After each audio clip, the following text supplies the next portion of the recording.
Single. Uy, Na boyfriend grabe. since birth. Yeah. Wala ka pang boyfriend? Kasi po, sabi nila kung ano daw po yung ginawa ng tatay. Ayan guys, hello mga kamamshi, hello mga kalingap. Ayan, nagbabalik na naman tayo kina Joy.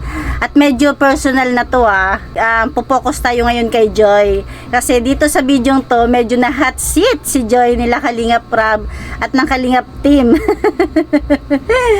Ay mga kamamshi, medyo personal na ng tanong to. Ayan nga, di ba? Narinig niyo yung ating intro na no boyfriend since birth. Tapos meron siyang hugot na ano ba yun, na kapag ano daw kasi, kapag anong ginawa ng tatay, babalik sa anak. Pero ayan, bago tayo mag-react dyan, panoorin muna natin to.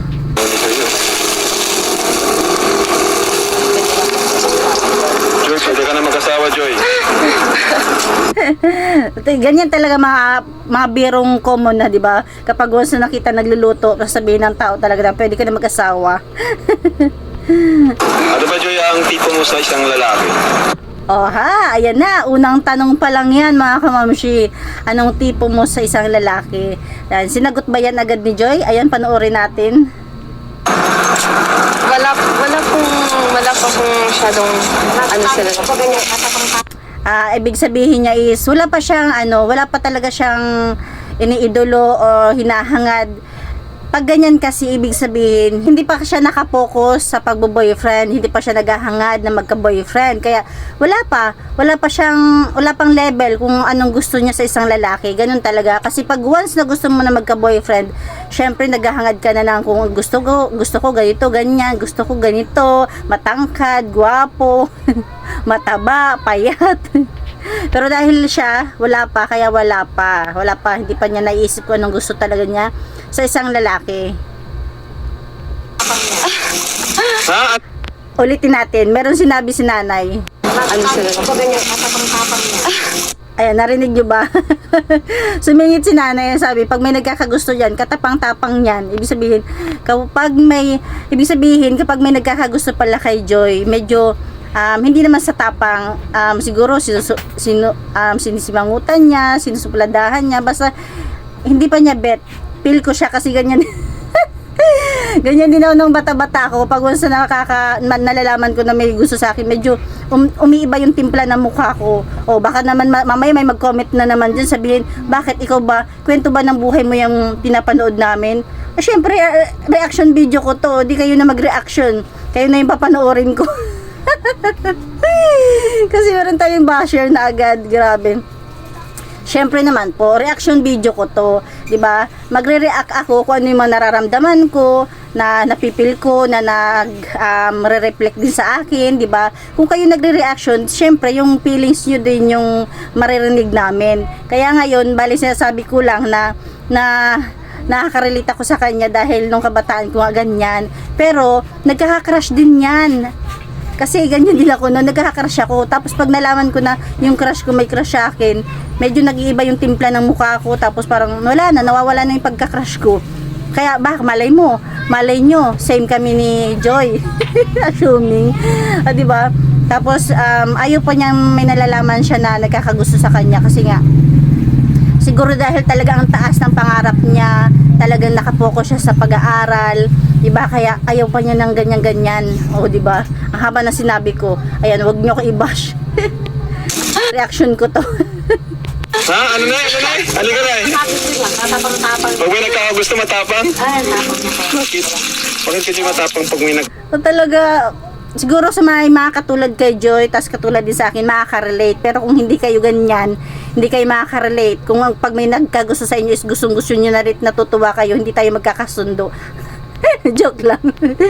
Basta relate ako talaga dyan. Medyo, hindi naman as in matapang na masungit yung parang, parang piyaparamdam lang dun sa tao o sa lalaki na ayaw niya. Diba? Ganun lang yun. kakagusto daw sa'yo matapang? Ayoko lang po. Ayoko pa.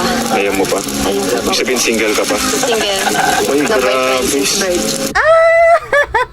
Di ba? Talagang nakaka-proud. Alam nyo ba, sa isang babae, di ba, iba-iba naman talaga ang tao, iba-iba rin naman yung babae.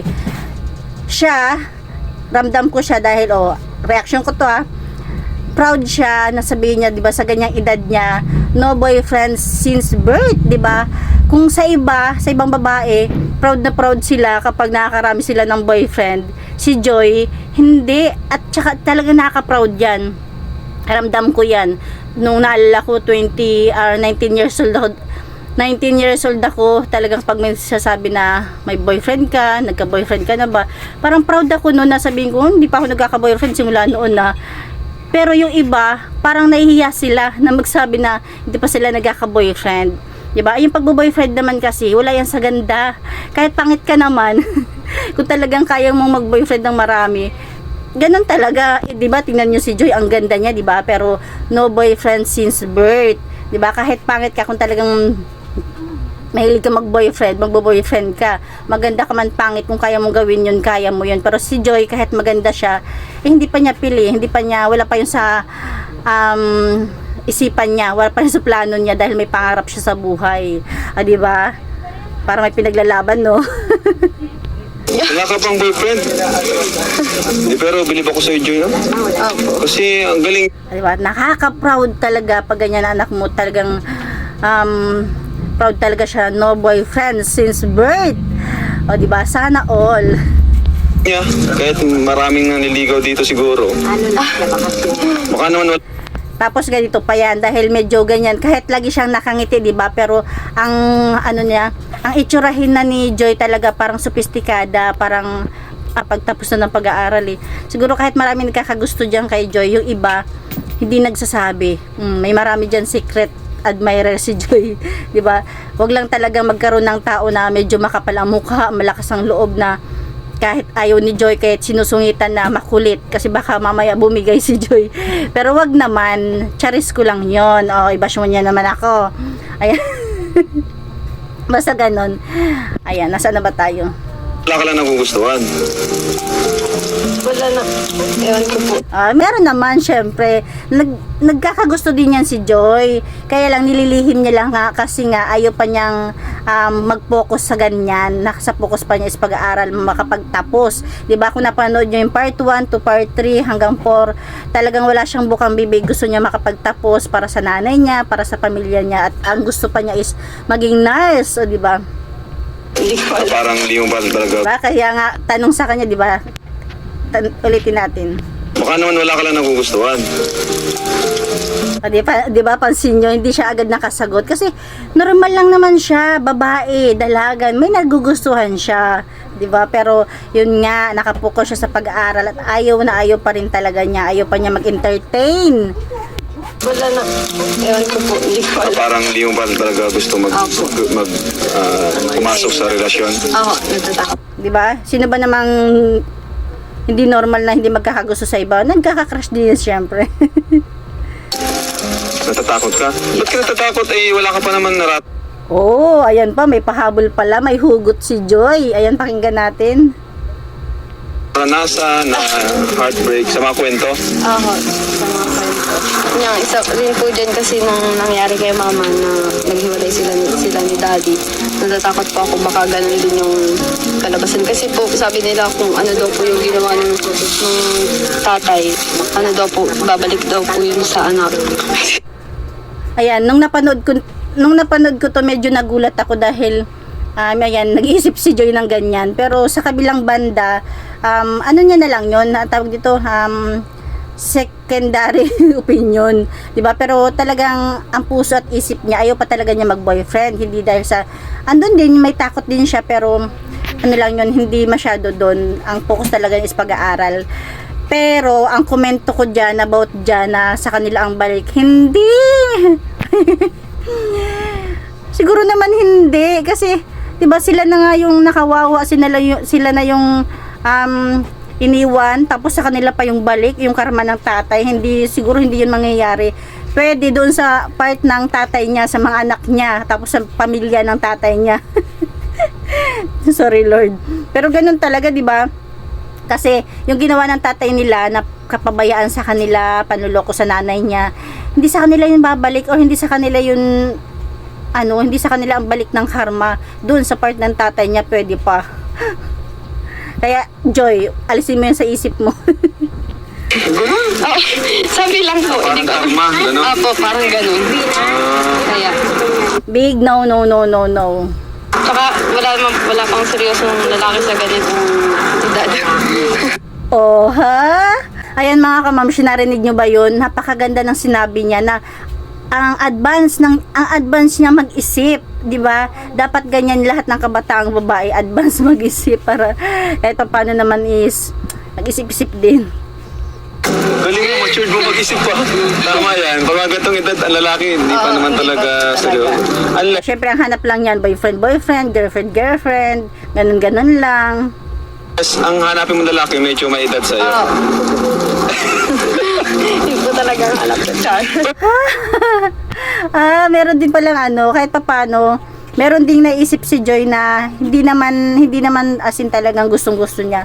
Para mas gusto niyang matured sa kanya, pero wala pa yan sa isip niya talaga. Medyo na lang yan, nadaplis lang sa pagsabi niyang ganyan. Bro, hanap niya daw yung mas matanda sa kanya. Ano yan? Second question, matangkad ba? Okay lang pa kung matangkad? Pero sana naman wag siyang bigyan ng love team nila Kalingap Rab, o 'di ba? Kasi nga kahit naman wala siyang love team, as in nag-viral talaga yung video nila or video niya kahit sa ganyan lang, 'di ba? Pero totoo naman talaga, pag mga bata pa talaga. Tama. Hindi pa naman talaga seryoso. Sa una yung pag-aaral mo, Opo talaga. Opo talaga. bata yan. Ano naman Joy ang motto mo sa buhay na pinangahawakan mo? Halimbawa, time is gold. Wala po akong moto sa Wala kang buhay. motto. Basta go with the flow. Go with Wow, 'di ba? Go with the flow. flow lang. Parang bira kang malungkot. Nalulungkot ka din ba? Parang palagi ka nakatawa nakangiti. Nalulungkot din po ako. Nalulungkot ka din. Hindi mo lang pinapahalata. Talaga naman, syempre nalulungkot din niya si Joy, 'di ba? Masayahin lang kasi talaga yung mukha niya, pero ano niya talaga, 'di ba? Ang sophisticado ng ang mukha niya. Kamukha siya ni Leia, kamukha siya ni Bunso.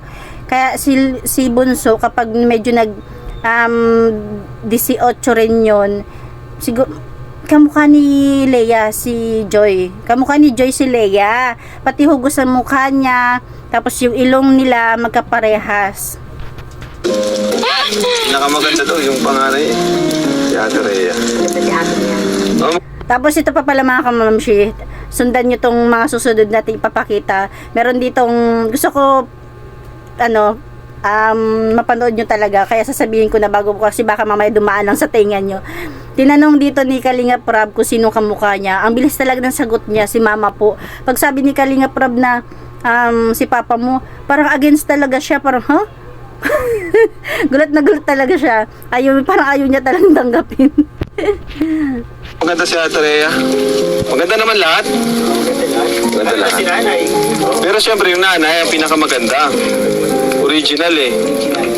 Original din. Kamukha mo ba si Isip? Ikaw pinaka-nagkamukha kay mama mo? Ikaw? Hindi po. Si papa mo? Sino Hindi. pinakakamukha mo? Si mama po. Ayan, napakinggan niya. Nakita niya yung reaction niya. Pag sabi niya si Papa mo, ha? Ulitin natin. Original eh. Original din. Kamukha mo ba si Isip? Ikaw pinaka-nagkamukha kay mama mo? Ikaw? Hindi po. Si papa mo? Sino Hindi. pinakakamukha mo? Si mama po. Hindi po. Anong itsura ng papa mo? Kamukha ni Lea? Hindi ko po alam. Kamukha po ni ate. Kasi nga kamukha niya si Leia. Kamukha niya si Leia, yung buso nila. Ano masasabi mo dun sa huling vlog natin, Joy? Ano po, sobrang masaya po tapos thankful. Kasi po, nagkaroon na po kami. Ayan, hanggang dito na lang tayo mga kamamshi kasi nag-focus lang naman tayo sa hot seat ni Kalingap Rab kay kay Joy. Ayan lang mga kamamshi, sana basta yun lang yung komento ko. Kung gusto nyong mailabas yung komento nyo, mag-vlog rin kayo. Komento ko to reaction ko to Syempre pag nagre-reaction ako, pag nanonood ako, may sarili akong experience na i-share ko. Ayan mga kamamshi, mga Kalingap, thank you for watching at Jesus loves you. Sabi nga, laging sinasabi ni Kalingap Rab at God bless to all.